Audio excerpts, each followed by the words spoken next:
Hey guys, welcome to another painting guide. In today's video I will show you what methods you can use to place your model in a specific environment and atmosphere using Horus the Warmaster himself as an example. Hey guys, I'm Zoltan and you're watching Balance Miniatures.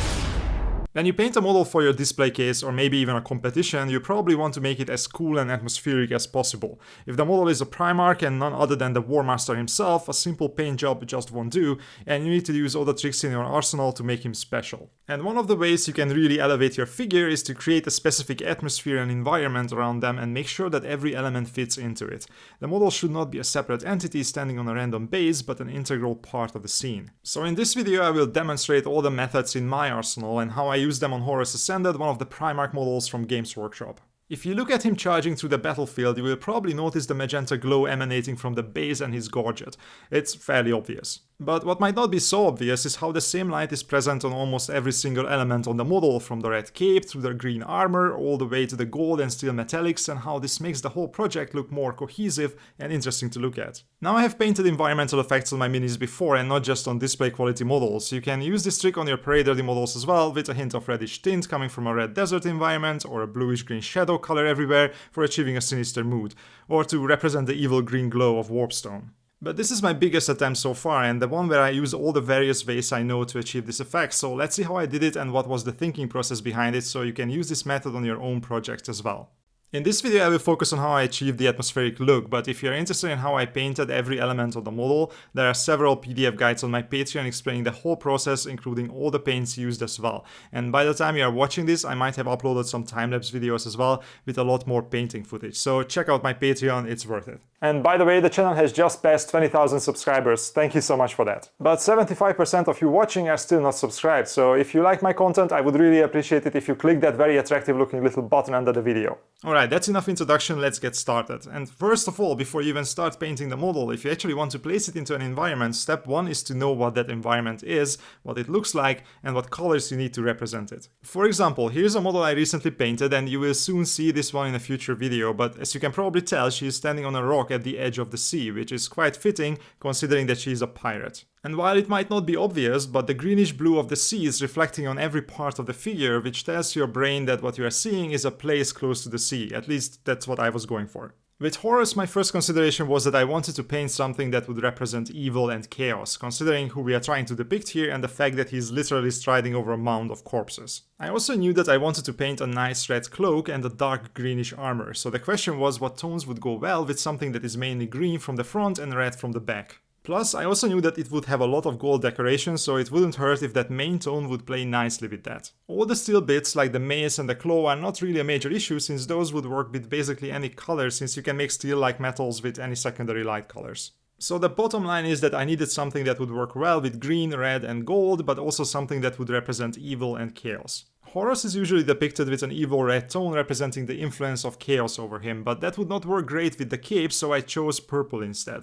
It's a color that is also associated with chaos and evil, and it works great as a shadow color or secondary highlight with all our main colors. I started by painting a strong purple on the cape first, essentially creating a shadow color, which brings me to the methods we will be using to sneak the purple atmosphere onto the figure. As you can see, the first and easiest one is to use the environmental color in the shadows of its individual elements. In this case, the purple is a great shadow color for the red cape, and using it allows me to do multiple things at once. The dark purple shadow will tie the cape into the overall atmosphere, but it also allows me to have deeper and more interesting shadows, so I can have proper red highlights without dipping into either pink or orange colors. You might also notice that this color is a lot darker than the much more magenta colored glow I will be using on some other elements. The reason for this is mainly the material of the cloak, but also its distance from the light source. It's made of a material that is less reflective than something like metal, so the lights reflected on it from the ground should not be as bright as on the mace or the gold decorations, for example. You can see a similar effect on the green armor as well, where there is purple in the shadows on the surfaces closest to the source of the glow,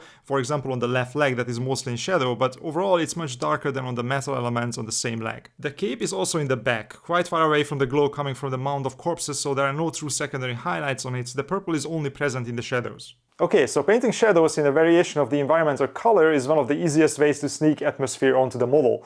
But what other methods are there? Well, one of the most obvious and effective ways is to have the reflective materials on the model reflected in their secondary highlights. So if the figure has metallic surfaces or some other shiny materials, they are perfect canvases for you to show what the environment looks like as long as you follow some simple rules. So let's take a look at how I did this on the gold decorations that are everywhere on this model. First of all, I used the shadow color trick again and base coated everything in a very dark purple. There is nothing preventing you from using multiple methods on the same element after all. Then I proceeded to paint in the lines on the trim, creating the necessary contrast to represent metal and using colors that will give me a nice saturated gold. But I only used these colors on the parts of the trim that were facing up towards the light coming from above the model, let's call it the sun.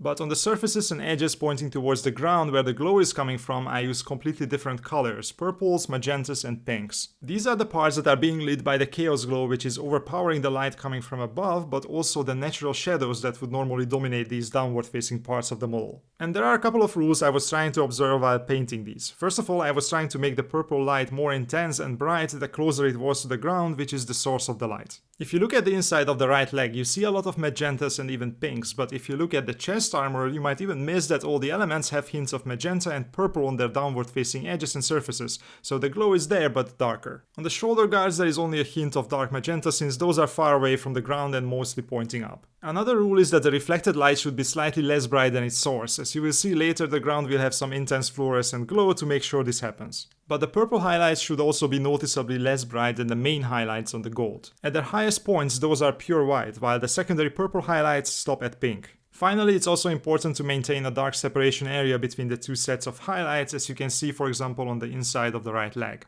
Let's see how this works on the steel of the claw and the mace, where it will be even more obvious than on the gold, but the method is basically the same. Once again, I am painting the edges and surfaces pointing up with what you would consider standard non-metallic metal colors. This time I didn't use the shadow trick, so I'm painting these over pure black. Instead, I sneak a little blue in the highlights that will contrast nicely with the green and gold on the rest of the model, but at the same time the blue is another color that works great with the purple. And just like on the gold, I use the magenta highlights on the downward facing surfaces and edges, and I observe the same rules about where to put the brighter and darker colors. So the edges of the mace are the brightest since they are almost touching the ground. The bottom edges of the claws are slightly darker, and all the metal bits further up on the model only have hints of some dark purple since they are much farther away from the light source.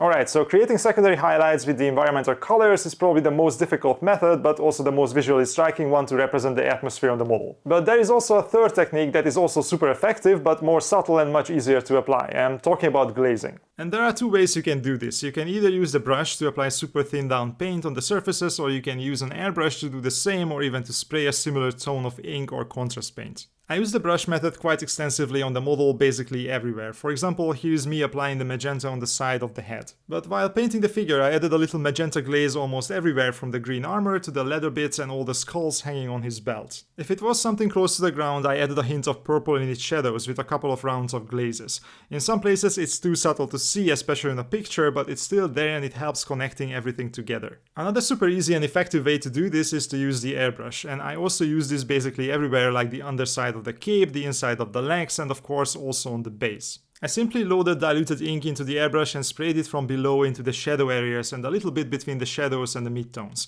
This achieves a similar effect as starting from a colored shadow, but it works much better at connecting the first two methods and improving them. Since you can achieve super thin and subtle transitions with this kind of glaze through the airbrush, you can blend the transitions that you created with the brush in the shadows and the highlights. I like to use this airbrushing step in the final stages of the painting process to tie things together and smooth out the work I did with the brush. In the end, you can use any of the three methods I mentioned individually by themselves, or you can combine them all, which in my experience gets the best end result. Now that we used all the methods we know to embed our model in the environment of our choice, there is still one important element missing from our little scheme: the actual environment, usually represented by the base. And you don't need to go as far as I did here on this crazy scenic base. You can use a simple red desert base and add some red tones on the legs of the figures, or you can build a simple base that represents a rock on the seashore. But you have to use the environmental colors you used on the model to paint the base so the model can naturally fit onto it. In this specific case, I needed a strong chaos light emanating from below the mound of corpses that Horus is standing on. So I used a little trick. I diluted white paint with a lot of flow improvers so it could naturally flow into the cracks and crevices between the skeletons and the armor pieces. I needed the glow to come from deep between the corpses, and this seemed like the best method to create super saturated and bright lights in the deepest areas. Once I had enough white in there, I sprayed the entire thing with magenta ink. This way the white crevices turned a bright magenta color, which later I enhanced further by brush. But on the top of the elements where there was less white, this created a much darker purple, which acted as a shadow color for all the rest of the elements I would paint later. This way I used the first method of colorful shadows for basically everything on the base while also creating a strong glow effect inside the mound. Now I just needed to cover everything else using the same color palette that I also used to paint the model itself, and to make sure to keep the dark purple color as a separating shadow between the glow and the natural highlights. And once I was done and I mounted the figure on the base, it fit perfectly into the scene, the purple glow from the ground reflecting on every single element on the model depending on how far it is from the source and how reflected the surface is. And the end result looks like this.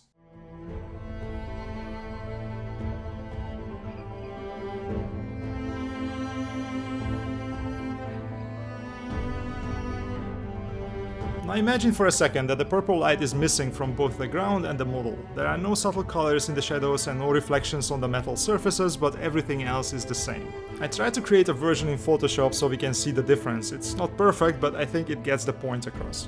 I don't know about you, but I much prefer the version with the environmental effects. The other one is way more boring, and I imagine this will be even more true if you saw them side by side in your hand. But let me know what you think in the comments. But with that, we have reached the end of this video. I hope you guys heard or saw something interesting that you can use to improve your paint jobs. If you're interested in all the details of this project, there is a ton of material for it on Patreon, so check it out. And as usual, before I sign off, I wanted to thank my Patreon members for their support. They are the ones that make this channel possible, especially the ones in the captain level. Thank you guys. See you in the next one.